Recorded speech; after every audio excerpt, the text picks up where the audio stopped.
खबरों में आगे बात करते हैं। कांग्रेस नेता और राजस्थान के पूर्व डिप्टी सीएम सचिन पायलट अपनी ही सरकार से भ्रष्टाचार के खिलाफ कार्रवाई की मांग को लेकर कल दिन भर के अनशन पर रहे। पायलट का अनशन ऐसे वक्त पर हुआ जब कांग्रेस की राज्य इकाई ने पहले ही इसे पार्टी के हितों के खिलाफ बताया था।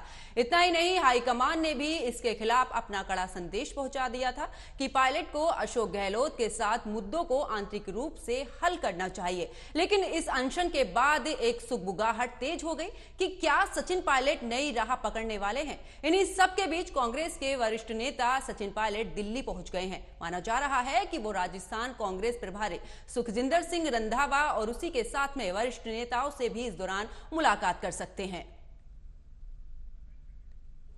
तो देखिए, जिस तरीके से राजस्थान में अगर बात करें कांग्रेस की तो घमासान मचा हुआ है। सचिन पायलट ने बीते दिन अनशन भी किया था और आपको यह भी जानकारी दे दें कि ये जो अनशन किया गया था उससे पहले सचिन पायलट ने मुख्यमंत्री अशोक गहलोत को इस दौरान पूर्व सीएम वसुंधरा राजे के खिलाफ जो भ्रष्टाचार के आरोप लगे थे उसको लेकर चिट्ठियां लिखी थी, लेकिन बावजूद उसके अभी तक कोई भी कार्रवाई नहीं हुई। और उसी को लेकर अब एक बार फिर से सचिन पायलट ने अशोक गहलोत के साथ में और इस दौरान अपनी ही पार्टी के खिलाफ वो अनशन पर बैठे हैं। लेकिन अगर बात राजनीति की करें तो इसको लेकर कांग्रेस कहती है कि वसुंधरा राजे के खिलाफ ये अनशन किया गया। लेकिन अगर बात की जाए इस दौरान राजनीतिक पार्टियों की तो तमाम तरीके के बयान सामने आ रहे। बीजेपी की बात करें तो बीजेपी का कहना है कि पूरे तरीके से कांग्रेस टूट चुकी है। कांग्रेस के जो नेता हैं वो अब पार्टी से धीरे धीरे निकल रहे हैं। कयास ये भी लगाए जा रहे हैं कि क्या सचिन पायलट अगर नहीं मानते हैं तो क्या वो अपनी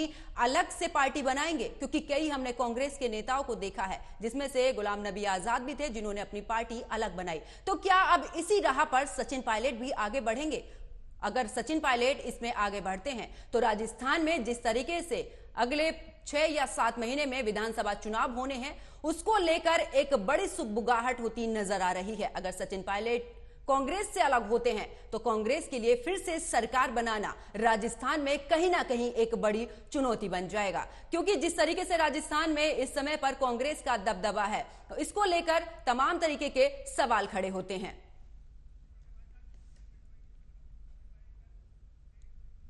तो इसी पर ज्यादा चर्चा के लिए मेरे साथ कांग्रेस से प्रवक्ता आदित्य त्रिपाठी और बीजेपी से नेता चंद्रभूषण जी मेरे साथ जुड़ चुके हैं। आप दोनों मेहमानों का स्वागत है न्यूज वॉच इंडिया पर।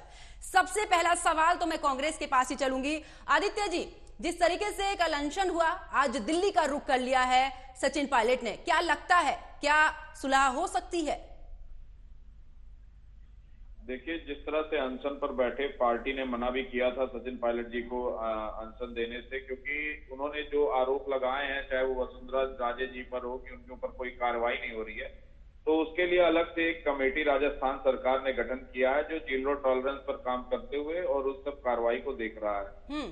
लगातार जिस तरह से सचिन पायलट जी आज दिल्ली तलब हुए हैं, उनको बुलाया गया है, तो कहीं ना कहीं पार्टी की मंशा है कि उनकी बात को सुना जाए और अशोक गहलोत जी और सचिन पायलट जी में एक सामंजस्य बैठाकर काम किया जाए, क्योंकि 6 महीने में चुनाव होने वाले हैं राजस्थान में। और राजस्थान एक अहम स्टेट है जहां पे भारतीय जनता पार्टी लग रहा है कि फिर से बुरी तरह हारने जा रही है।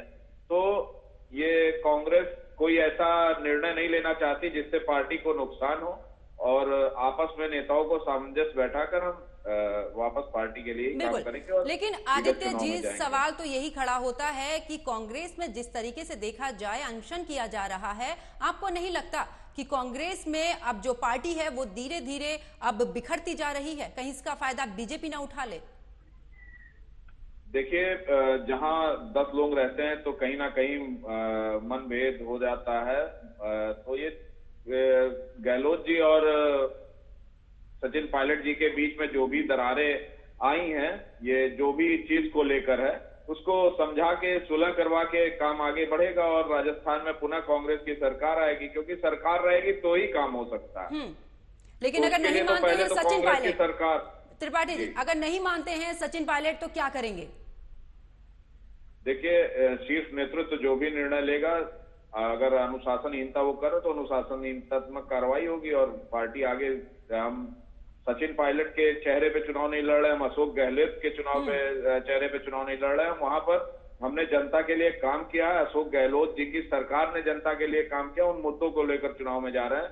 तो कांग्रेस पार्टी के लिए अहम सचिन पायलट और अशोक गहलोत ये दोनों नहीं है। हमारे लिए हमने जनता के लिए काम किया और उन मुद्दों को लेकर विकास जिस तरह से राजस्थान सरकार ने वहां पे किया है, चाहे वो चिरंजीवी योजना हो, अब वो पहला स्टेट ऐसा बना राजस्थान जहां पर जनता का इलाज मुफ्त में होगा। तो ऐसे तमाम काम अशोक गहलोत जी के, चाहे वो इंदिरा रसोई हो, तो ये सब काम योजनाएं तो ठीक है, योजनाएं तो ठीक है त्रिपाठी जी, लेकिन जिस तरीके से ये जो दोनों पार्टी की अगर बात करूं, दोनों ही नेताओं की अगर बात करूं, कहीं ना कहीं जो घर का जो माहौल है वो बिगड़ता जा रहा है। मैं आपके पास वापस लौटूंगी। बीजेपी से हमारे साथ में चंद्रभूषण जी जुड़े हुए हैं। चंद्रभूषण जी, क्या लगता है आपको, जिस तरीके से कांग्रेस की बात करें, धीरे धीरे नेता निकल रहे हैं, धीरे धीरे दूसरी पार्टियों खास करके बीजेपी में शामिल हो रहे हैं, क्या लगता है आपको इस बार की राजनीति राजस्थान में क्या कुछ कहती है? देखिए, राजस्थान ने कांग्रेस को एक मौका दिया था कि वो कुछ अच्छे कार्य करते, अपनी अच्छी बातें करते, अच्छी योजनाओं को लागू करते, लेकिन कांग्रेस में लोकतंत्र नाम की कोई चीज नहीं है। ठीक है, इससे पहले भी पूरे 5 वर्ष बीत गए, अब चुनाव में सरकार जा रही है तो आपसी विवाद चालू हो गया है। ठीक है, अब जब उनका ही उप मुख्यमंत्री, आप देखिए किस तरह से असंतुष्ट है अपने ही मुख्यमंत्री से। आपने विधानसभा में देखा कि किस तरह मुख्यमंत्री एक पूरे प्रदेश का बजट देने जा रहा हो, उसको यही नहीं पता कि मैं कौन सा बजट पढ़ रहा हूँ। तो अशोक गहलोत पूरी तरह राजस्थान में फेल हो चुके हैं लॉ एंड ऑर्डर के मामले में। देखिए, ठीक है, अशोक गहलोत केवल कृपा पात्र मुख्यमंत्री के तौर पर कार्य कर रहे हैं राजस्थान में, और आने वाले दिनों में सरकार भारतीय जनता पार्टी की बनने जा रही है, क्योंकि भारतीय जनता पार्टी ने देख लिया है किस प्रकार अशोक गहलोत और सचिन पायलट की लड़ाई ने पूरे प्रदेश के विकास को चौपट कर दिया। चंद्रभूषण जी, आपने कहा कि राजस्थान में बीजेपी की पार्टी बनने जा रही है, बीजेपी की सरकार इस दौरान बनेगी, लेकिन मैं सिर्फ ये जानना चाहूंगी, क्या इस बार का चुनाव, अगर बात करी जाए चुनाव की, तो क्या वसुंधरा राजे के मुख्यमंत्री के चेहरे पर इस बार पार्टी आगे बढ़ेगी, या फिर प्रधानमंत्री नरेंद्र मोदी के चेहरे को ही आप आगे बढ़ाएंगे? देखिए, माननीय प्रधानमंत्री नरेंद्र मोदी जी के विकास और योजनाओं को लेकर जिस प्रकार से हमारी दूसरी सरकारें, डबल इंजन की सरकारें काम कर रही हैं, वो पूरे हर जगह दिखाई दे रहा है। ठीक है, जहां भी हमारी सरकारें हैं वहां एक अच्छी योजनाएं लागू हो रही हैं। अभी प्रधानमंत्री जी ने 75 योजनाएं अमृतकाल की गिनवाई थी, किस प्रकार से धरातल पर उतरी हुई और कैसे काम कर रहे हैं।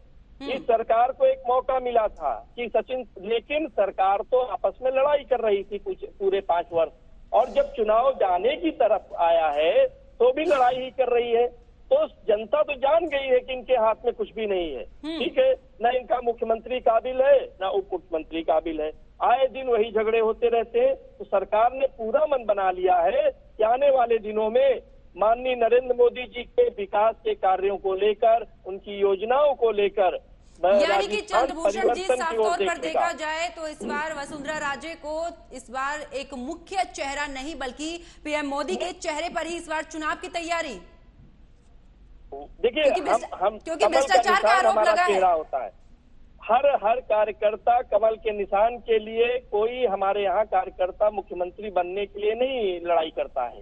हमारे यहाँ कार्यकर्ता कमल के निशान के लिए लड़ाई करता है, क्योंकि हमारा चुनाव चिन्ह कमल का निशान है, और उसी को मानते हुए हमारे प्रधानमंत्री नरेंद्र मोदी जी देश के सबसे बड़े नेता हैं, और जिस प्रकार से उन्होंने योजनाओं को लागू किया है, गरीब लोगों के लिए कार्य किया है, महिलाओं के लिए कार्य किया है, वो दिखाई देता है। आयुष्मान योजना ये गिना रहे थे गहलोत जी ने, ये इस तरह की, तो किसी तरह से गहलोत जी माननीय मोदी जी को ही कॉपी करके अपनी योजनाओं को लागू करना चाहते हैं। लेकिन यहाँ एक बात बता दूं कि गहलोत जी के पास उस तरह का विजन नहीं है, उस तरह की ऊर्जा नहीं है जो नरेंद्र मोदी जी के कहीं अलग बगल भी अटक फटक सके। इसलिए आने वाले दिनों में राजस्थान की जनता पूर्ण रूप से जान गई है ये लड़ाई झगड़े की सरकार है। हाँ, अभी आदित्य जी अगर बात करें, हाँ आदित्य जी अगर बात की जाए कांग्रेस की, क्योंकि अगर सचिन पायलट ने वसुंधरा राजे के खिलाफ चिट्ठी लिखकर भी अशोक गहलोत को अवगत कराया था, लेकिन आखिरकार इतनी देर क्यों होती है, क्यों पार्टी की बातें नहीं सुनी जाती है? देखिए, जो चीज न्यायालय में विचाराधीन होता है, जैसे कि आप देख सकते हैं कांग्रेस के भी तमाम नेताओं के ऊपर आरोप भारतीय जनता पार्टी लगाया करती थी। मोदी जी के 8 साल की सरकार बीत गई, पर क्या कोई कार्रवाई हुई किसी के ऊपर? जब भी चुनाव आता है तो ये उसको शुरू कर देते हैं, आवाज उठाना उसके लिए। तो ये जो मामला कहीं विचाराधीन है, उस पर सरकार कुछ नहीं कर सकती। सरकार ने एक एसआईटी, एक टीम का गठन किया है जो जीरो टॉलरेंस पर की नीति पर काम कर रही है। और अभी हमारे साथी चंद्रभूषण जी कह रहे थे कांग्रेस में लोकतंत्र नहीं है। लड़ाई झगड़ा वहीं होता है जहां लोकतंत्र होता है। शायद इस चीज की इनको जानकारी नहीं है। जहां तानाशाही होती है कि आका बोल देंगे और मुख्यमंत्री का चेहरा वही हो जाएगा, जेपी नड्डा जी आ जाएंगे बोल देंगे, आरएसएस का कोई लिख के आ जाएगा वो हो जाएगा। ये होता है जहाँ लोकतंत्र नहीं होता। लोकतंत्र जहाँ पर होता है, 4 परिवार जहाँ होता है, वहाँ अपनी बात सबको रखने का अधिकार होता है। तो सचिन पायलट जी हमेशा लगातार अगर 5 साल, लेकिन बात नहीं सुनी गई ना त्रिपाठी जी। लेकिन बात नहीं सुनी गई, बात नहीं सुनी गई। उसी के बाद तो अनशन शुरू हुआ ना। बात अगर सुनी जाती, परिवार में हर कोई जायज मांगी करे ना। उसने गलत किया था। अगर आरोप लगे हैं उसके खिलाफ ही तो उन्होंने आवाज उठाई है ना। जो आरोप लगाए हैं, आखिरकार अब राजस्थान में विधानसभा चुनाव होने हैं, उसको लेकर उन्होंने साफ तौर पर कहा है कि करनी और कथनी में अंतर नहीं होना चाहिए ना। हम जनता के बीच किस तरीके से जाएंगे, क्या चेहरा लेके जाएंगे हम जनता के बीच, सवाल ये उठता है। देखिए, सबको पता है कि ये पावर ऑफ स्ट्रगल पर पावर है। सचिन पायलट जी मुख्यमंत्री बनना चाहते हैं और इसीलिए लगातार वो अशोक गहलोत जी की सरकार पर हमला कर रहे हैं। तो यानी कि आप भी मानते हैं कि दोनों के बीच में जो तनातनी है वो कुर्सी को लेकर तनातनी है। बिल्कुल ये पूरा देश जान रहा है। ये जरूरी नहीं है कि सचिन पायलट जी खुल के बोल नहीं रहे तो देश को नहीं पता है। कुर्सी का खेल चल ये रहा है। स्ट्रगल, ये पावर के लिए स्ट्रगल है। और पार्टी ने एक गाइडलाइन दे रखी है। पार्टी जो भी निर्णय लेगी, हमारे यहाँ विधान दल के जो नेता होते हैं वही मुख्यमंत्री बनते हैं। अशोक गहलोत को वहां के विधायकों ने मुख्यमंत्री बनाया है। सचिन पायलट जी से भी कहा गया था कि आप भी विधायक लाओ, मुख्यमंत्री बन जाओ, वो नहीं बन पाए। तो ये जो भी है, चुनाव बाद जिसके ज्यादा विधायक होंगे वो बनेगा मुख्यमंत्री। जिसको विधायक चाहेंगे, जनता विधायक चुनती है और मुख्यमंत्री को चुनते हैं विधायक लोग। तो ये तो एक लोकतंत्र का नियम है, वो हमारे यहाँ फॉलो होता है। भारतीय जनता पार्टी में जिस तरह से आका का आदेश आता है और किसी को, हारे हुए व्यक्ति को मुख्यमंत्री बना दिया जाता है। त्रिपाठी जी वहाँ एक संगठन के साथ में एक नेतृत्व तो है, बाद भी उनको मुख्यमंत्री बना दिया गया। बिल्कुल। तो ये जिस तरह से मैंडेट का खिलाफत करके मुख्यमंत्री बनाया जाता है, भारतीय जनता पार्टी में होता है। हमारे यहाँ बीजेपी के चुनाव आदित्य जी मेरा सवाल तो सुनिए। एक नेतृत्व होता है हर पार्टी का, उसके हिसाब से काम किया जाता है। तो क्या यहां पर जिस तरीके से गांधी परिवार की मैं बात करूं, जगह जगह की अगर हम बात करें, इससे पहले भी अशोक गहलोत ने भी इस चीज को लेकर बगावत की थी और अब एक बार फिर से सचिन पायलट आ गए हैं। तो क्या पार्टी के जो शीर्ष हैं, क्या उनका कोई दायित्व नहीं बनता है पार्टी के नेताओं को बनाए रखने का? या फिर मैं ये कहूं कि कांग्रेस अब धीरे धीरे कमजोर पड़ती जा रही है, उसमें कोई ऐसा शीर्ष नेता नहीं है जो पार्टी को पूरी तरीके से, कमान को उसको संभाल सके? कहां कमी है कांग्रेस में? देखिए, शीर्ष नेतृत्व हमारा, जिस तरह से मल्लिकार्जुन खड़गे जी आज राष्ट्रीय अध्यक्ष, और निरंतर आप देख रहे कर्नाटका में वो लगातार मेहनत किए। चुनाव होने वाले जहां जहां वहां लगातार कांग्रेस पार्टी एक अच्छा आपको दिख रहा है कि कहीं ना कहीं ग्राफ कांग्रेस का बढ़ रहा है। तो उसको लेकर बैठ के जारी है। कहीं देखिए, राजस्थान का मामला हो, छत्तीसगढ़ का मामला हो, मन में भेद हो सकता है, पर जिस तरह से हम सबका विजन सरकार बनाने का है, उसके लिए हम काम करेंगे और हम जनता के बीच अपने मुद्दों को लेकर जाएंगे जो हमने काम किया है। चाहे वो छत्तीसगढ़ की सरकार हो, हमने वहां बहुत सारे काम किए हैं, चाहे वो राजस्थान की सरकार हो। किस हिसाब से आप कहते हैं कि जनता के बीच हम जाएंगे? एक तरफ पार्टी में सचिन पायलट तमाम सवाल खड़े कर रहे हैं आपके ऊपर, आपकी पार्टी के ऊपर, कि हम किस तरीके से जनता के बीच जाएं, क्या करनी क्या कथनी में अंतर हम बताएंगे, और आप कहते हैं कि हम जनता के बीच जाएंगे, हम चुनाव जीतेंगे। कैसे? वही तो मैं बता रहा हूँ कि जनता को जो हमने वादा किया था वो हमने 100% डिलीवर किया है। हमने कहा था पुरानी पेंशन बहाल करेंगे, पुरानी पेंशन आपने किसानों के मुद्दे पर बात की थी, नहीं हुआ। ये तमाम मुद्दे उठाए हैं ना उन्होंने, माफ किया है वहां पर, तमाम मुद्दे उठाए हैं ना उन्होंने, कर्जा माफ वहां किया है। चंद्रभूषण जी क्या कहेंगे जिस तरीके से कांग्रेस कह रही है कि राजस्थान में हमने सारे वादे पूरे किए हैं, एक तरफ पार्टी में पूरी तरीके से दरार दिखती नजर आ रही है? क्या गांधी परिवार का अस्तित्व कैसा लगता है आपको? क्योंकि एक तरफ कांग्रेस गांधी परिवार से ही जानी जाती थी। ये कांग्रेस पार्टी ड्रीम 11 बन गई है। क्या बन गई है? ड्रीम 11, जिसके 4 कप्तान हैं, सोनिया गांधी, राहुल गांधी और प्रियंका गांधी, मल्लिकार्जुन खड़गे। हम्म। तो जिस टीम के 4 कप्तान होंगे तो जिसको अपना मन होता है तब चलाता है कांग्रेस। एक ने कहा मैं अभी 3 महीने चलाऊंगा, दूसरे ने कहा मैं 3 महीने चलाऊंगा, तीसरे ने कहा मैं 3 महीने चलाऊंगा। तो कांग्रेस की हालत इस समय एक ऐसे मैच की तरह हो गई है कि आपस में ये लोग खेल ही नहीं पा रहे हैं। ठीक है, राहुल गांधी जिस प्रकार से यात्रा लेकर चलते हैं, जिस प्रकार के कार्य करते हैं, जिस टुकड़े टुकड़े गैंग से मिलते हैं, जिस प्रकार की बातचीत करते हैं, उनको राष्ट्रभक्त और स्वतंत्रता संग्राम सेनानियों की इज्जत करनी नहीं आती। तो ये कांग्रेस पूर्ण रूप से विफल हो चुकी है। आपको बता दें, इसको कोई नहीं संभाल सकता। आपने इनसे सवाल पूछा तो इन्होंने कहा सत्ता के लिए लड़ाई हो रही है।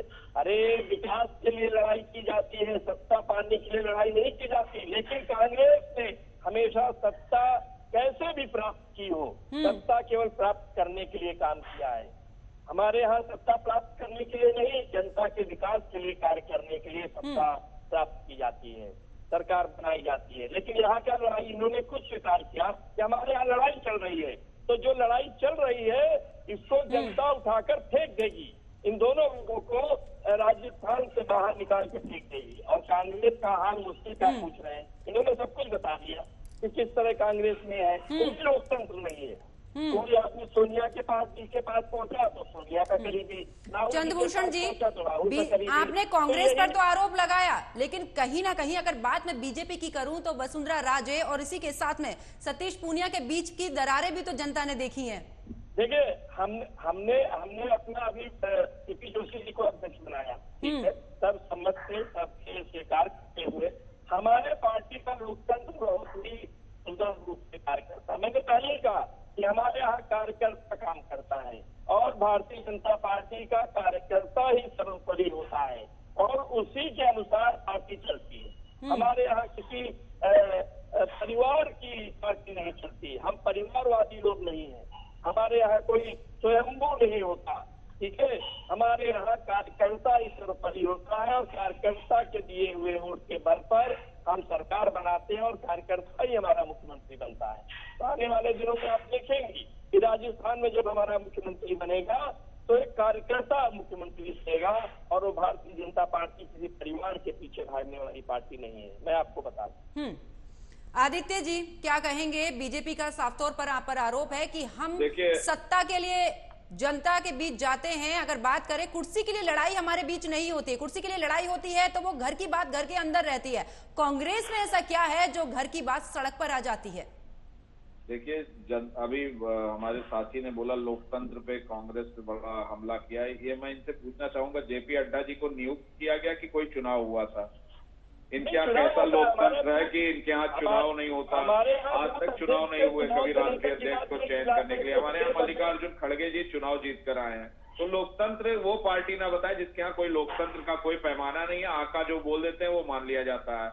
तो लगातार लोकतंत्र की अगर आप बात कर रहे थे और आपने ये भी कहा कि कांग्रेस पार्टी खुद ही हार जा रही है और कांग्रेस पार्टी ने कोई विकास का कार्य नहीं किया, ये वो, तो लगातार आप देख लीजिए, अगर विकास का कार्य ना हुआ होता तो ये विकास के विरोध में प्रचार करके जनता के बीच जाते। ये कांग्रेस के अशोक गहलोत और सचिन पायलट की लड़ाई में इनको इतना क्यों इंटरेस्ट आ रहा है? ये क्यों नहीं कह रहे कि भ्रष्टाचारी आप दिला रहे हैं ना जिसको त्रिपाठी जी, अगर घर की लड़ाई सड़क पर आएगी तो दूसरे तो इंटरेस्ट लेंगे ना। पावर की लड़ाई लड़ रहे वसुंधरा राजे से। आदित्य जी फाइनल कमेंट चाहूंगी आपसे कि किस तरीके से आप कांग्रेस को लेकर बताना चाहेंगे कि आखिरकार अब कांग्रेस किस तरीके से आगे की रणनीति तय करेगी, क्योंकि आज दिल्ली में बैठक होने वाली है। देखिए, कांग्रेस ने वहां काम किया है राजस्थान में और हम काम के बदौलत जनता के बीच जाएंगे। फिर जनता का जो निर्णय होगा वो हमें स्वीकार होगा। जनता जिसको मुख्यमंत्री देखना चाहेगी वो मुख्यमंत्री होगा। चंद्रभूषण जी, आप किस तरीके से, बीजेपी किस तरीके से राजस्थान जाएगी और किस तरीके से इस मामले से निपटेगी?